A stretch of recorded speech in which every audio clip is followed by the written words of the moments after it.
In downtown Dallas, we're learning new details as leaders are proposing to leave City Hall behind and redevelop the current site. The big idea drawing support and fierce opposition as well.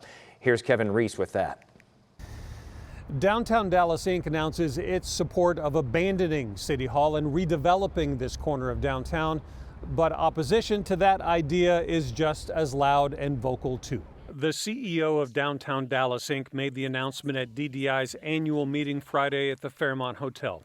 The organization that manages and promotes much of the economic development in downtown Dallas, through its support behind a plan that could turn the City Hall campus into a new home for the Mavs and Stars, citing a study that suggests repairs to City Hall could cost $1 billion over 20 years. Jennifer Scripps said it's time to reimagine the site for something else. We believe that our mayor and our city council members will be acting as responsible stewards of our tax dollars by approving a relocation and help us breathe life into the long dormant southern side of downtown and to finally restitch downtown to southern Dallas. This is about a land grab. This is about economic development opportunity. The perception that I have gained is that the average taxpayer of our city is adamantly opposed to us making a decision to get rid of our City Hall. Meanwhile, developments are moving quickly. Mayor Eric Johnson has called a special city council meeting next week to talk about potential redevelopment plans and options for City Hall. In Dallas, I'm Kevin Reese. Testimony continues in the House Oversight Committee investigation surrounding Jeffrey Epstein. Today, former President Bill Clinton testified and said he, quote, saw nothing and did nothing wrong, end quote.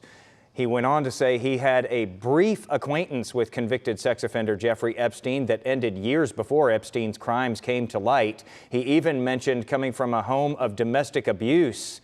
And the former president said if he had any inkling of what Epstein was doing, he would have turned Epstein in. His wife, Hillary Clinton, took the stand yesterday. There were at least a dozen times when she said, "You'll have to ask my husband that. I can't answer that." Hillary Clinton also said she never knew Epstein. Democrats also renewed their call to depose President Trump. Mr. Trump, along with the Clintons, have denied any wrongdoing. Today is the final day of early voting for the March 3rd primaries. After today, you would have to vote on Election Day, which is next Tuesday. At one polling location, our photojournalist captured a long line of North Texans waiting to cast their ballot at a location in South Arlington on this last day of early voting. Well, she shows us in our long story short here more about this.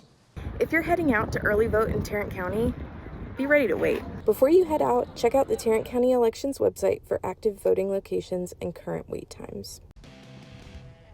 All right, we compile our social media content each day into long story shorts. You can watch it anytime on demand on WFAA Plus, that streaming app free to download straight to your TV. And we want to make sure that you join us this coming Tuesday night on WFAA Plus as the results are coming in for the March 3rd primaries. Our whole political team is going to be on this one. We'll be live at all the different campaigns across Texas. We'll be breaking down the numbers as they come through hour after hour, and we'll have a panel of experts all night long putting everything into perspective. Again, that's next Tuesday night starting at 7 p.m. Get WFAA Plus and download it straight onto your TV.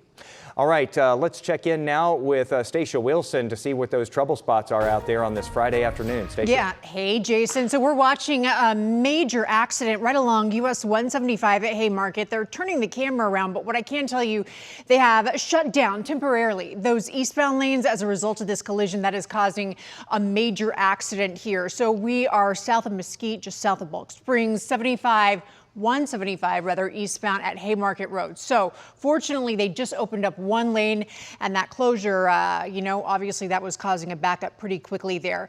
But with one lane being open, hopefully that traffic will start to ease out a little bit. If you typically travel through there around this time, just be aware of that. Also, we're watching an accident right along I-35E and the northbound lanes at Loop 12. You can see that northbound traffic starting to pan out. They finally opened up the last lane that was blocked there. The southbound side a little bit heavier as well, south of downtown downtown Dallas and southern Dallas. Also looking at a major backup along 635 eastbound as traffic is heading towards the Dallas North Tollway. We're watching that traffic right there at Midway, and you can see it is bumper to bumper. Folks are just inching along. So I don't know if it's the weather being warmer, but you do have a lot of people out and about, probably taking advantage of the nice weather, but that also means you're dealing with more traffic right now. Jason? All right, Stacia, thanks for getting us up to speed there. The weekend started early for one middle school in Tarrant County. Today, Creekview Middle School in Eagle Mountain Saginaw ISD closed the campus because of a norovirus outbreak. Leaders deciding to cancel classes there and reopen on Monday after speaking with Tarrant County public health officials. Coming up in just a little while at 4:30, we're talking with a local doctor about the norovirus and how you can keep your family safe from that. Meanwhile, health officials are reporting 17 cases of measles now inside an ICE detention facility in El Paso. Earlier this month, 2 cases of tuberculosis and 18 cases of COVID-19 were identified at that same facility, which is located on Fort Bliss.